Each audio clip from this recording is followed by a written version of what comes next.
Salut à tous, bienvenue sur Mwebuntu. Vous êtes nombreux à nous suivre et nous sommes toujours reconnaissants de vous voir nombreux sur cette chaîne. La fois passée, nous avons discuté sur 5 éléments que vous devez réellement prendre en compte avant de créer votre site internet. Aujourd'hui, une question de notre auditeur, c'est de savoir comment est-ce que vous pouvez générer le trafic sur votre site internet. La plupart des gens créent leur site internet, ils sont en ligne, ils attendent que les internautes puissent affluer vers leur site internet, ce qui ne se fait pas parce que vous devez en avance faire un petit travail afin que les gens sachent que vous existez. Parce que quand vous avez créé votre site internet, les gens ne savent pas réellement que vous existez. Alors, je vais vous donner quelques astuces qui vont vous montrer pas à pas le petit travail que vous allez faire. Le premier astuce, c'est optimiser votre référencement naturel, ce que nous appelons le SEO.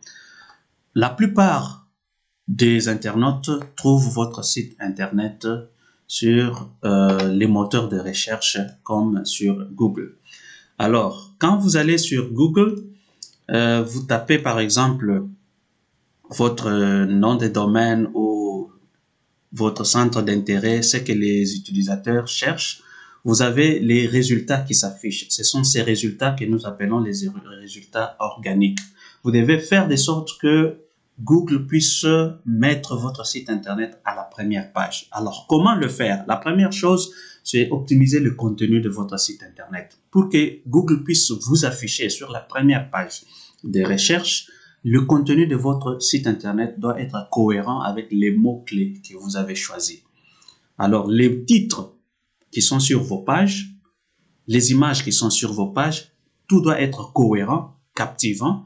Ce que vous dites dans les titres doit être ce que vous retrouvez dans le contenu de votre site internet. La deuxième chose, c'est que votre site internet doit se charger très rapidement. Alors, vous allez éviter des images trop lourdes, des vidéos qui vont faire que votre site internet puisse prendre du temps à se charger. Vous devez aussi prendre en compte les mobiles ou les téléphones, les appareils qui ont de petits écrans. Parce que la plupart de vos internautes qui vont vous visiter, peut-être vous là qui vous nous suivez, vous êtes sur un téléphone.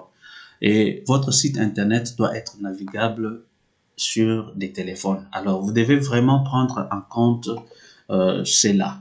La deuxième chose que vous devez faire pour que Google puisse reconnaître que vous existez, allez sur Google My Business. Enregistrez-vous sur Google My Business. Connectez votre site internet avec votre compte Google My Business, ce qui sera vraiment très important.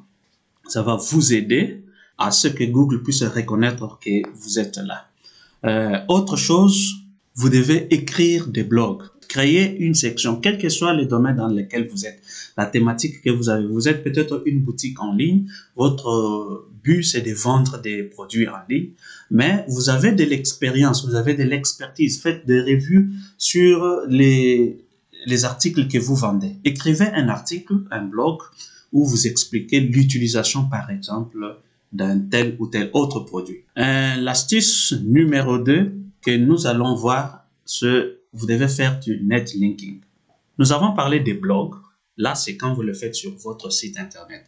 Mais Google peut aussi vous donner de la valeur quand il y a des liens qui viennent de l'extérieur. Ça veut dire, vous avez des liens qui viennent de l'extérieur de d'autres plateformes. Alors, ce que vous devez faire, c'est quoi? C'est prendre les mêmes blogs, les mêmes articles que vous avez sur votre site internet, regarder les plateformes ou les blogs ou d'autres sites internet et publier-les ailleurs en faisant des liens qui vont revenir. Ça veut dire, vous publiez votre article sur un certain site internet et quand la personne va lire, dans l'article, il y a des liens qui font référence aux pages ou aux produits que vous avez sur votre site internet. Je vais vous donner l'exemple de quelques sites internet que vous devez réellement choisir qui sont vraiment très importants. Je vous donne par exemple LinkedIn.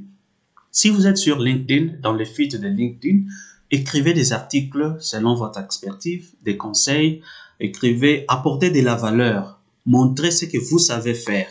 Évitez de vendre directement vos produits parce que les gens n'aiment pas des gens qui viennent directement vers eux pour vendre. Alors, écrivez des articles sur LinkedIn. En dessous de l'article, ajoutez un lien vers votre site internet. LinkedIn, il est beaucoup trop professionnel. Il y a beaucoup de gens qui viennent sur ce site. Il y a beaucoup de gens qui lisent des articles sur ce site. Vous pouvez profiter de la quantité de leurs internautes afin d'avoir de l'affluence sur votre site internet. Un autre site, c'est Quora. Si vous travaillez avec Quora, c'est la même chose avec LinkedIn. Quora, c'est un site internet où les gens posent des questions. Trouvez des réponses aux questions que vous pouvez répondre, donnez de la valeur.